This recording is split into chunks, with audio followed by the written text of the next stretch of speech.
This video will show you how to replace a cabin filter on a 120 series Toyota Prado. It's a really simple procedure and no tools are required.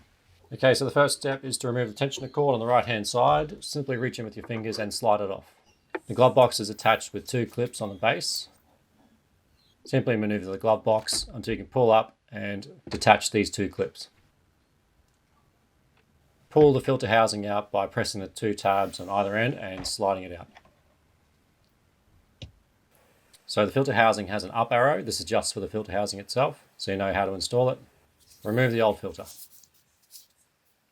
This is the new filter we're using.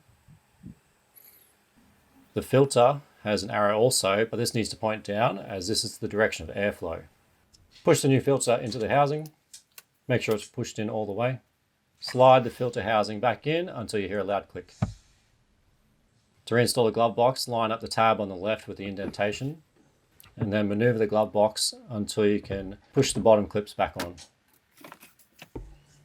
Last step is to reattach the tensioner cord. Simply reach in and pull it forward and slide it back on. And you're all finished.